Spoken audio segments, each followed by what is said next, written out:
Technology. That's the name of the game. Guys, so we're all in business for each other, right? For one another or for our own business, right? And something that I've noticed that I think we should all be paying attention to is technology, right? Technology has the power to improve our lives vastly for the better, right? But here's a caution is that if you do not stay with the times, right, or get with technology, you can be behind, left behind in the dust, right? For a business owner, it's a little different, but here's an example that I thought of when I was a kid, right? Well, now as an adult, but something I saw when I was a kid. So back in the day, let's call it late 90s, cashiers at grocery stores here in LA could be pulling 20 bucks an hour, 20 plus, right? And it was because, to my knowledge at least, they were union employees. And I used to wonder, I'm like, how is it that they make over $40,000 a year to bag groceries in the late 90s, right? I said, that's amazing for them.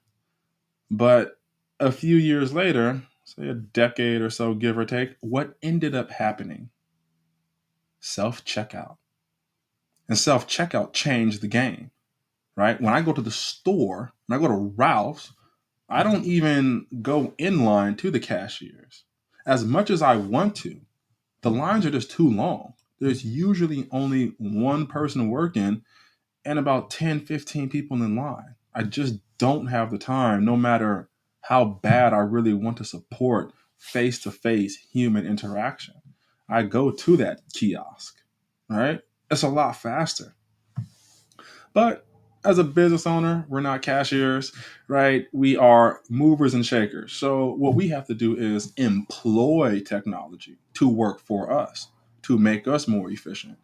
Download the best software, purchase the best hardware, and let your people use those tools to be further efficient, right? So it's amazing. I love technology, right? But I have a story to share with you guys. This is about AI. So there was just this top exec from Google. They call him the godfather of AI. He stepped down recently. It's kind of funny. Well, it's actually kind of scary slash funny. It was somewhat of a Matrix type of deal. Let me just pull this article up. This is the New York Times. Godfather of AI leaves Google and warns of danger ahead. Guy's name is Jeffrey Hinton. I'm not going to comb through this entire thing, but here was what I thought you guys would find interesting. I'll just highlight this.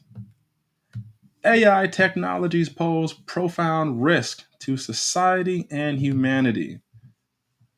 Goes on later to say that they're kind of like robot soldiers. So it's um, let me find this part here. There was a point where they were saying that they were using this technology with the military. Here it is right here. So most AI research in the US was funded by the Defense Department. Dr. Hinton is deeply opposed to the use of artificial intelligence on the battlefield, what he calls robot soldiers. That's a trip, right? It's like the Matrix coming true, right? There's Agent Smith, he's a cyborg or something, whatever he is, and there's Sentinels. Oh, talk about going down a rabbit hole. But here's what I think is probably the most important thing to take from this whole technology, I guess, battlefield going on. So the doctor says his immediate concern, right, is that the internet will be flooded with false photos, videos, and texts that the average person will not be able to know what is true anymore. And that's kind of scary, right? Because you want to be working off of the correct intel so that you can make the most informed decisions in your professional and personal lives. So, who knows where this whole thing is going? This is a different show for today. This actually just popped up recently, so I figured I would share this um, with you guys.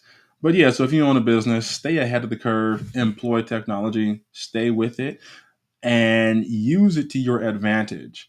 And for this point right here, I'll share a quick story.